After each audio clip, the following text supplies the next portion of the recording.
بیننده های عزیز، در زندگی بسا حوادث و رویدادهای وجود دارد که موجودات ذات صاحب رحمت بکران را با پاسخ گفتنش به بهترین وجه و دعاهای دعا کنندگان چنانه که آفتاب را به روز نمایان میکند نشان میدهد.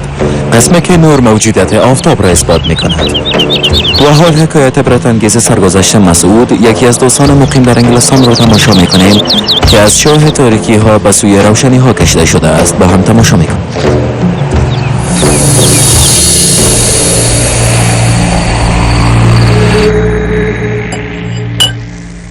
یک پیک دگان میخوای جانم؟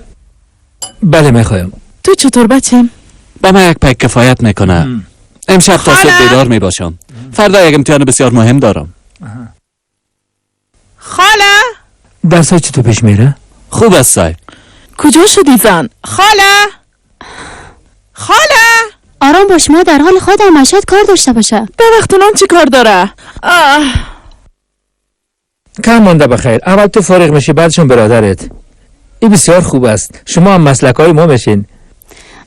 گرچه در خانه 5 دکتر زیاد است، خب به هر حال من مسلک ما دوست دارم. 5 دکتر گفتین؟ به نظر شما خانه داماد میخوایم. چرا نه؟ بفرمایین. این زن اعصاب من خراب کرد. نمیفهم چی میکنه. خاله کجاستی؟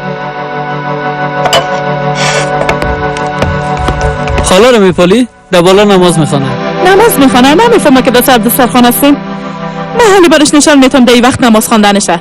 مادر لطفاً. کجا هستی بچیم؟ بسیار ازدحام بود. آمدم یک حمام کردم. چند دقیقه بعد میرم. کجا میری؟ به کنسرت میرم. یک گروپ راک اینجا آمده. شما نمیرین؟ امشب آرزو محفل سالگرد داره، اونجا میریم. ما هم دیگه خانه میرم بر درس خواندن. کجا میری سنم؟ پس میایم. تالت دیگه درس داری. کنسرت نباید از دست میدادی. به هر حال یعنی هر دوتان در خانه نمی باشین. جوانیست دیگه. چقدر زود میگذره.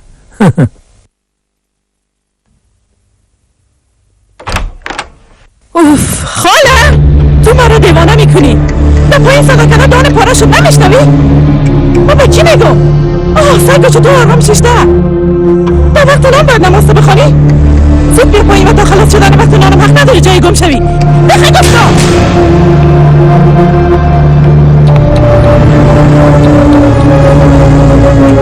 او قدر وقت نمیگیره. هرچی بخواین میکنم. این کارتان خوب نیست، گناه داره. بس شروع نکن. گناه داره، ثواب داره. بخی با میگه پاره. من به خاطر نماز خوندن برای کسی پیسه نمیتونم. به خاطر خدمت میتونم. جمع کن اینا را. حالا جمع کن. مادر لطفاً. تو مداخله نکن سنم.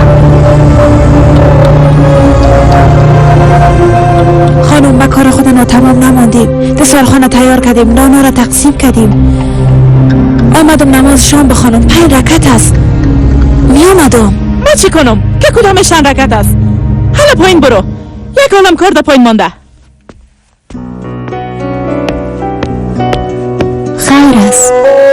از نماز ما چی میخواید دخترم؟ این کار درست است. اشتوکواری سرزنش میکنه.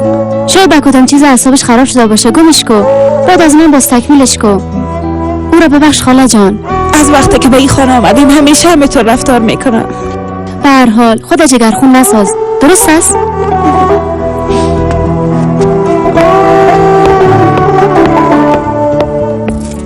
یعنی قدر انسان باید انتظار نمازش بکشه؟ این بی‌مسئولیتی رسای کو؟ جهالت است دیگه. چی بگویی؟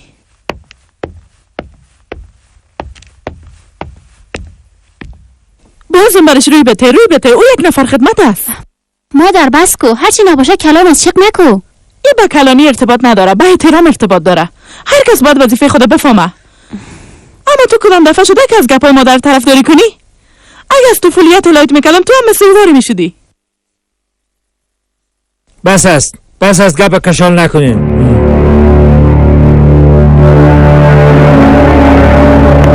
خدا را شکر. کجاست خاله؟ منتظر نان است. بریم هم شراب بیار.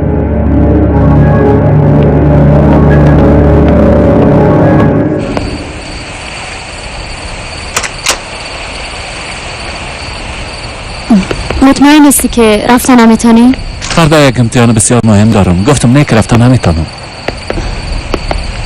بریم یک کم باش و باز برو نمیشه؟ میرم یک کم درس خواندنی دارم. دو محفل باز تال میخورم. اگه در این امتحان موفق نشم کارم بسیار مشکل خواهد شد. خب درست است. تو برو وقتت خوش سیر کن. با فکر من نباش. درست است؟ لحظه ای نیست که با فکر تو نباشم. اما به هر حال اگه هر دوی نریم باز آرزو خفه خواهد شد. من چند دقیقه اونجا میرم زود پس میایم.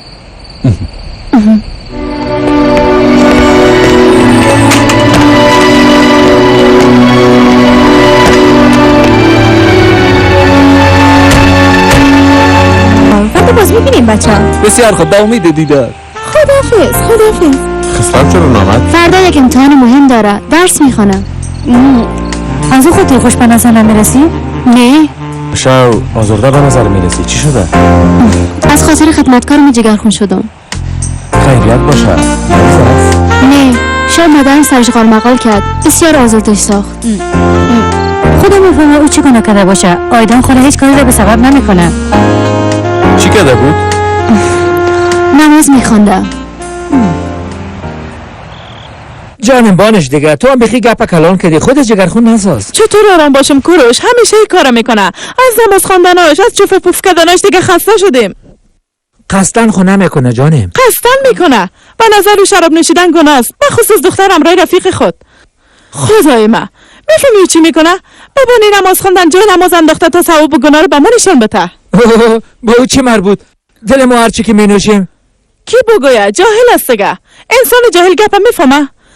اگه بار دیگه ای تکرار شوه قسم میخورم اخراجش میکنم. نگی که نگفتی.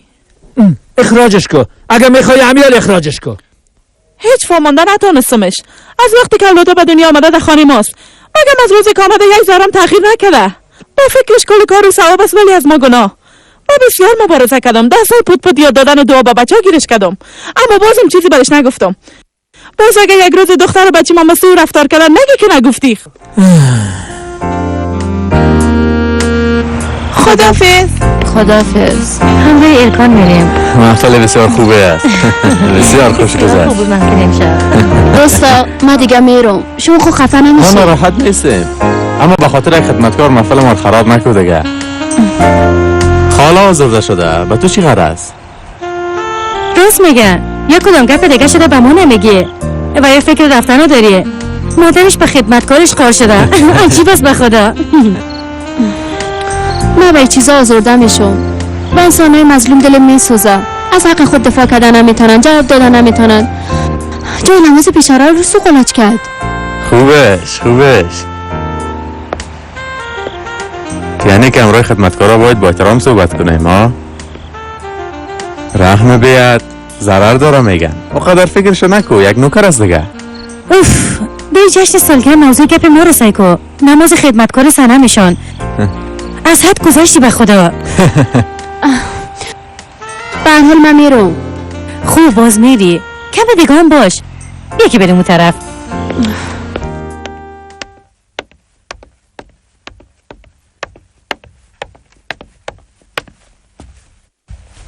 بفرمایین.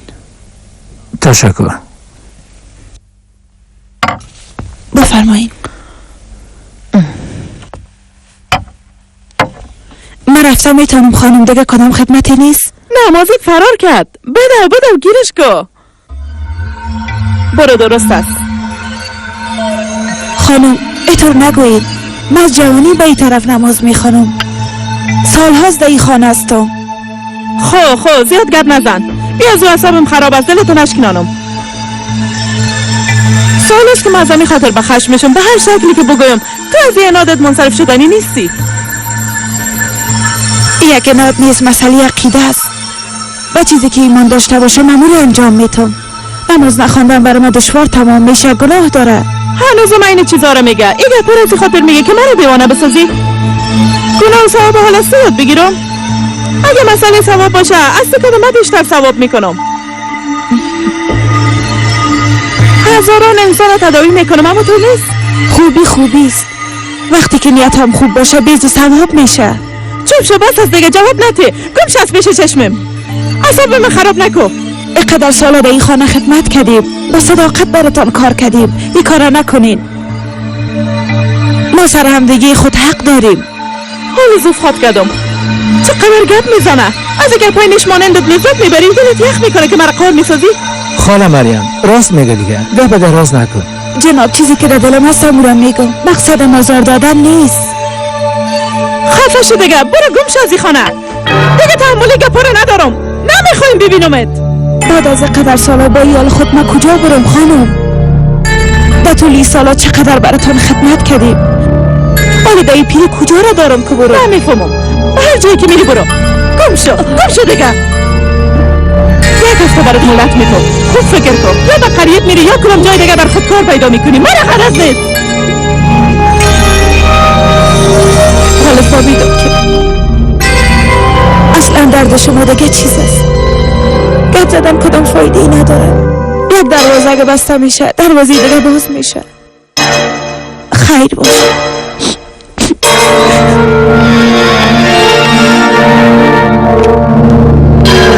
دیدی؟ میگه دروازه دیگه باز میشه. ای به به به، زبانشون پره آسیا هورس. حالا دیدی؟ وقتی که همراش گپ نزنی چطور سرشان آید بالا میشه؟ خداحافظ، شب بخیر. خداحافظ، شب بخیر. خداحافظ، شب شما بخیر. شب تو هم بخیر. خداحافظ. شب بخیر. خداحافظ، شب خوش. شب بخیر. خداحافظ. شب تو هم خوش. خداحافظ. سلام، خوب هستی؟ خوب هستم. میخوای که برسانمت؟ نه من خودم میرم، اما رانندگی کنم. تو چی شده؟ مثل که زیادی نوشیدی. ببین اگر رفتن نمیتونی آردا صدا کنم که برسانت. آردا سر پای صدا شو نمیتونه مرا برسانه. بر کی زنگ میزنی؟ به خسرو، اما تلفنش خاموش است. به خیالم استراحت کرده. برادر من حال در خانه نیست. اگه پدر ما بگویی در این ساعت هرگز بیرون نمیبراید. صبر کن، عجله نکن، چیزی نمیشه. آرزو، آردا در داخل به حال افتاده متوجه نیستی؟ برو به او رسیدگی کن، من چاره خودم میکنم.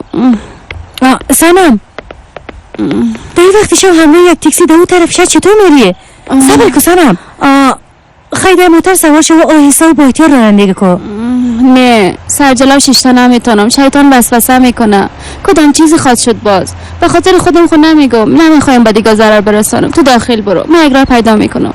اما صبر کن، یک کمی پیشتر ایستگاه متروست. در این وقت گرچه خلوتی میباشه ولی زود میرسی. سرویسان با مشکل پیدا میشه. موتر تو باز فردا ببیگی، درست است؟ درست است. شب بخیر. عمر طولانی باید میخوایم. بسیار خوش گذشت. تشکر، شب تو هم بخیر. احتیاط کن. خداوندا، ایمان داشتن به تو و دست بلند کردن به سوی تو چی زیباست. این زیبایی را به انسانهای بی ایمانم نصیب کن. تو تواناستی، لطف و احسان بی پایان داری. کل ما را از شر نفس محفوظ بدار.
الله لا اله الا هو الحی القیوم.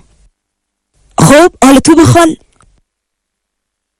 الله لا اله الا هو الحی القیوم. آفرین دخترم. کسی که آیت الکرسی را از اون قدل میخوانه خداوند برش یک فرشته را میفرسته و اون فرشته همدم دعا کننده میشه، در برابر بدی ها او را حمایه میکنه. فهمیدی دختره که مقبولیم؟ فهمیدم خاله جان. خود اگه اول ادامه میدیم. لا تأخذه سنة لا تأخذه سنة ولا نوم له ما في السماوات وما في الأرض من ذا الذي يشفع عنده إلا بإذنه يعلم ما بين أيديهم وما خلفهم ولا يحيطون بشيء.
دخترم بیا. خاله تو هنوز خواهی نکردی؟ نه خوابم نامد. تو چطور کردی؟ محفل خوش گذشت؟ هیچ خوشم نامد و دیگه بسیار ترسیدم. چرا بچیم؟ به خاطر نوشیدن شراب متعاونی نمیتونستم. گفتم همراه مترو بیایم. خب در مترو یک آدم بدماش نزدیکم آمد. چشماش به طرف ما دختر سعی کردم ماند اما چیزی نگفت و رفت. زاریم ترقید. باز در دلم آیت الکرسی را که تو یاد داده بودی خواندم. من اینجا خواندم. خدا از دلم خبر داره، هم برای تو هم برای خودم. امشب همه قدر کفایت کرد که دستایت از سر شانه موندی. گویا کل دردایم تسکین یافت. تو خود جگرخون نساز. اتور گپا میشه و میگذره. تو زیاد تشویش نکن. شب خوش خواب راحت. به تو هم همچنان دخترم. شب بخیر.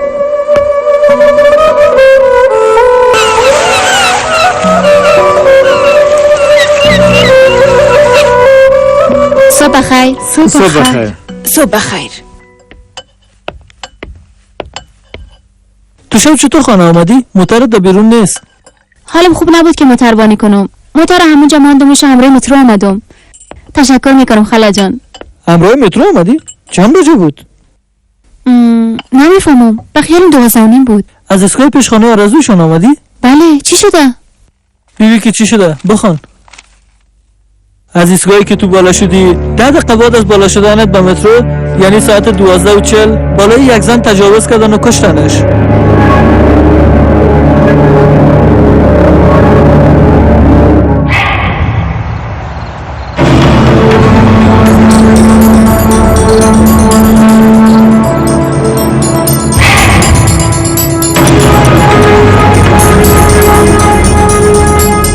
چی شده دخترم؟ این همون زن است. کدام زن؟ این همون آدم کسی که به طرف ما سیل میکرد. دیسکیر شده؟ بله از طریق کامرای امنیتی پیداش کرده دیسکیرش کردن.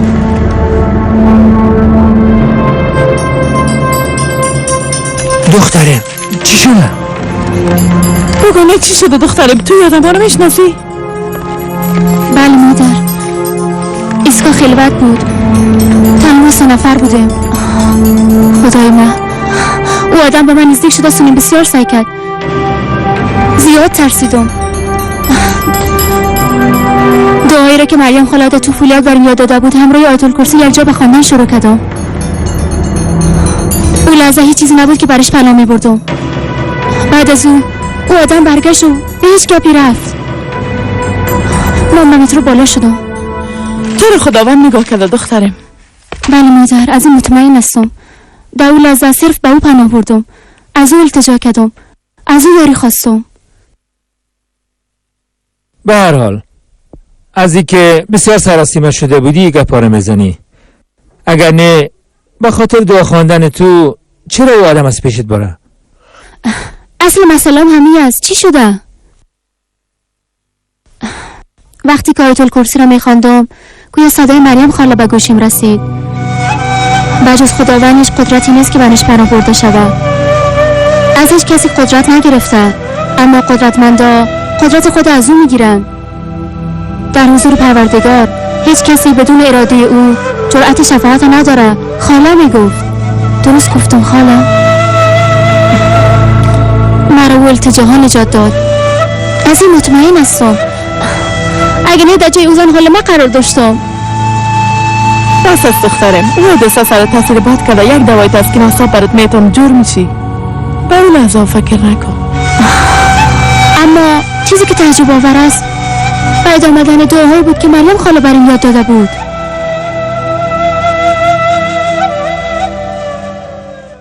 و هو العلی العظیم. آمین. شما اینجا چی میکنین؟ دعا یاد میگیره مادر. دعای چی؟ مریم متوجه هستی که چی میکنی؟ در 3 سال در ذهن طفل اینا رو داخل میکنی. تو از تعلیم و تربیت چیزی رو نمیفهمی. یاد دادن نمیفهمی. ذهنش همراه این مفکوری خراب پر میکنی. اما خانم دعا خواندن که ضرر نداره. چوب باش. وقتش که رسید چیزای لازمه باز خودم برش یاد میتونم. برات اجازه نمیتونم که با ذهنش طور چیزا رو داخل کنی و فکرش همراه کتاب و مغشوش بسازی. فهمیده شد؟ اگه یک بار دیگه ببینمت بیرونت میکنم. تو هم بخز درسایتو بخوان. بخه.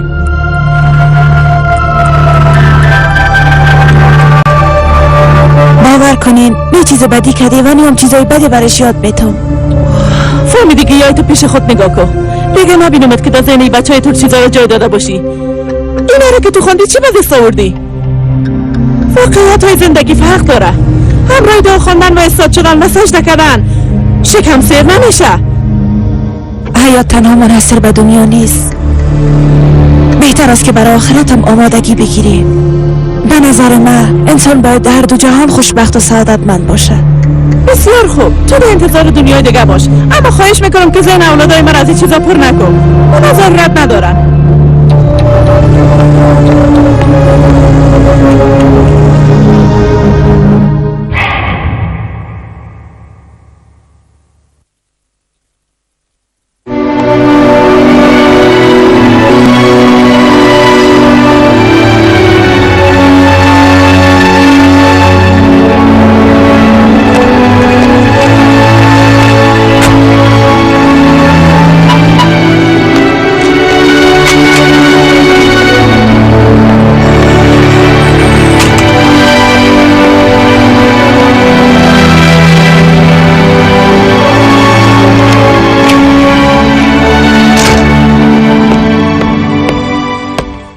پدر سلام.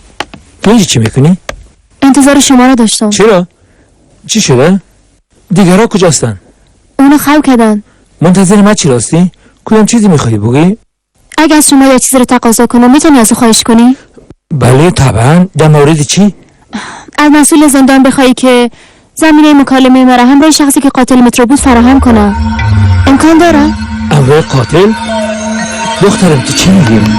تو امرای قاتل چی گرد داری؟ با نگاه پاره گمش کن. صرف یک سوال از پیشش میکنم. اگه را نفهم راحت بودن نمیتونم. فکرم همیشه مخشوش میشه. چی سوال میکنی؟ وقتی با ما قدر نزدیک شد پس چرا منصرف شد و به جان و زن رفت؟ چرا نگران سوال هستی دخترم؟ خب منصرف شد دیگه. دعا کن که حال زنده هستی. بیازی دعا میکنم پدر. در هر نفس کشیدنم دعا میکنم.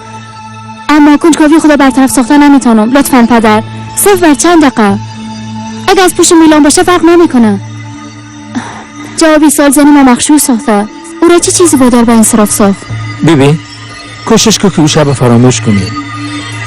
دوباره دیدن او آدم چی فایده داره؟ اعصابت خراب میکنی. نه پدر، میخوایم جوابی سال بفهمم لطفا پدر. درست است. فردا برش زنگ زده امروز صحبت میکنم. تشکر پدر.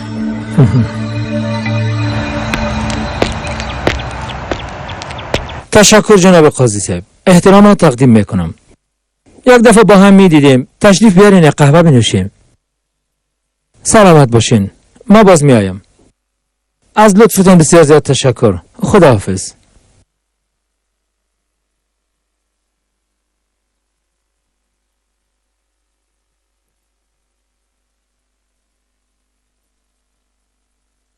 سلام. بله پدرجان. فردا ساعت 3 به زندان رفته میتونی. مدیر خودش منتظرت است. آلیس، بسیار تشکر میکنم پدر. تو رو به زحمت انداختم. زحمت خدا دی، اما به هر حال گپ تو رو به زمین انداختن نمیتونم. تو یگانه دختریم هستی. میخوای با هم بریم؟ نه ضرور نیست. من خودم میرم. فراموش کردم محصل صنف سوم فاکولته طب هستم. یعنی در آینده نزدیک دکتر خواهد شدم. باید عادت کنم. خب درست است. خداحافظ دختریم. باز شام میبینیم. خداحافظ پدر جان.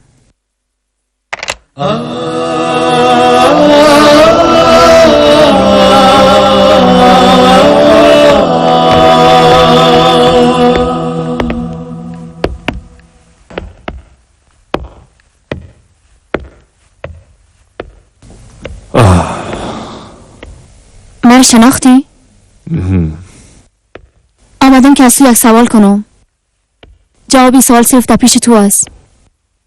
پرسان کو. او شب وقتی که با من نزدیک شدی دوباره چرا منصرف شدی؟ چی تو رو منصرف کرد؟ اصلا هدفم تو بودی. تو را زیر نظر گرفته بودم اما چی؟ از 2 نفره که در پشت دستات بودن ترسیدم. 2 نفر؟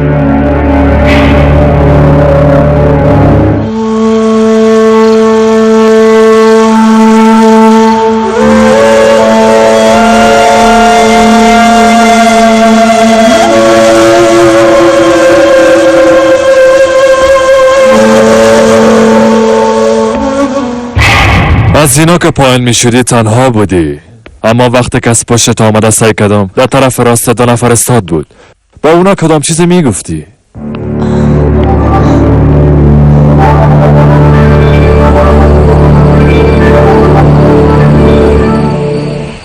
دو نفر؟ واقعا به پشت 2 نفر بود؟ البته که نه، گفتم که تنها بودم. اون نفر نشه بوده. تو رو 3 تا دیده. هیچ خنده دار نیست. خب اون نفر رو خیلی از کجا شدن؟ ما آیت الکرسی را به نیتی که مرا خداوند نجات بده خواندم. خداوند ملائکش به شکل انسان برام فرستاده و مرا محافظت کرد. من با اخلاص از صمیم قلب خواندم، هم احساس کردم و هم دیدم. همین رو احساس کردی؟ بله مادر، این غیر قابل توضیح است. هیچ باور کردنی نیست. اون لحظه آیت الکرسی را یک کسی به یادم آورد. او 2 نفر را یک کسی به او نشان داد. کسی بود که وادار به منصرف شدنش کرد. مرا او شب او نجات داد. من این را احساس کردم.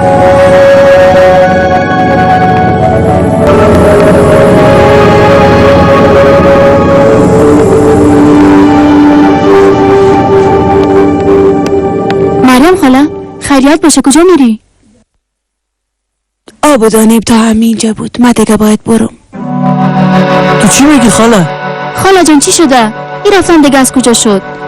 مادر، پدر، چرا چوب هستین؟ کلتان حق خدا حلال کنین. اگر ما هم حقی داشته باشم حلال باشه. اینقدر سال آب و دانی تا نخوردم، برام جای دادین. از کلتان خدا راضی باشه. کجا میری؟ کدام جایی پیدا کردی؟ من خود جایی ندارم، اما یکم دروازه دیگه پیدا خواهد شد. خدا مهربان است. ای شوخی است؟ چی گپ است؟ بگوین نه؟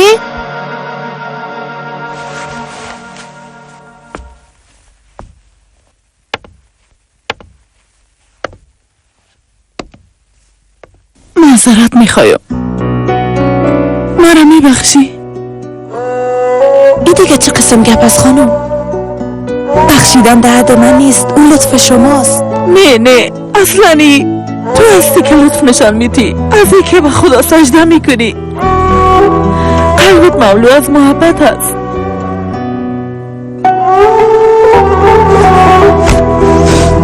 خواهش میکنم به من زیبایی ها رو یاد بده. مادر بله طبعا، البته بدو دیدن. اگه ما بتونم یک وسیله خرج کنم بسیار خوب میشه. دختره گله. خاله جان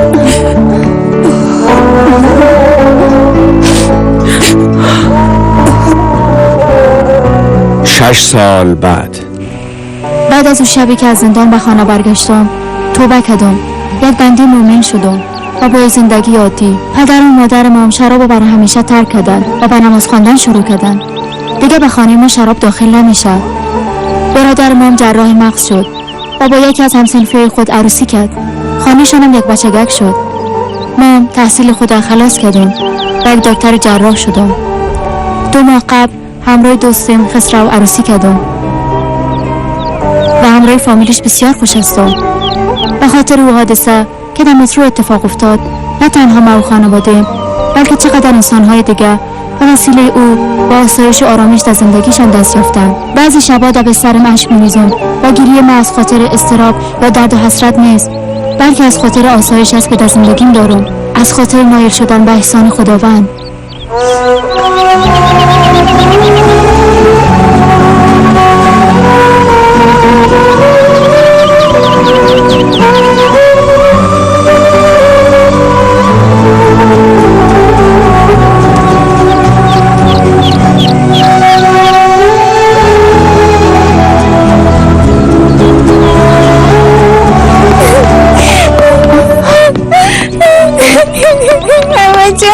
جانم چی شده؟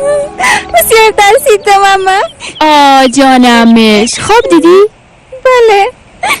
جان یک دانه ما گریه نکن، ببین ما در پیشت هستم، گریه نکن، بس است دیگه. خب نه ترس، تمام شد، اینجا پیشی، من پیشت هستم. بسیار ترسیده بودم. تو چی میکنی؟ هیچ، نامه نوشته میکنم. با کی؟ با پدرم؟ نه خسرو کاکا کجاست؟ در شفاخانه است، او امروز نوکریست، شام میآید. پدرم و مادرم کی میاین؟ یک چند روز بعد میآیند. هنوز نمدن؟ یه جمله بسیار دور است. او قدرم نیست، همراه طیاره 3 ساعت طول میکشه. طفلت چرا اونجا نمیرن؟ میرن اما طول خورد هستی، کلان شبی بس کل ما میریم. اما جان بگو جانم. تو هم میترسی؟ یگان وقت. از چی؟ از خواب ترسناک؟ نه. از موش؟ نه. از بابا غورغوری؟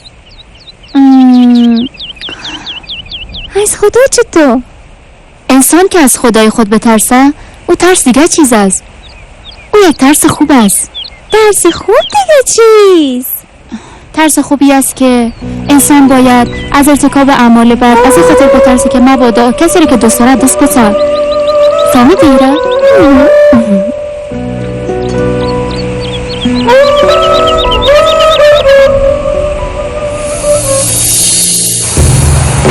بیننده های عزیز، اگر ما به آن رحمت بپایان، به آن مولای بزرگ، به آن ذات پاکه که از همه حالات بنده اش آگاه است پناه جوییم، آیا یاری ما نمی کند؟ وقتی که ما با آیاتش مدد بخواهیم تحت حمایت خود قرار نمی دهد؟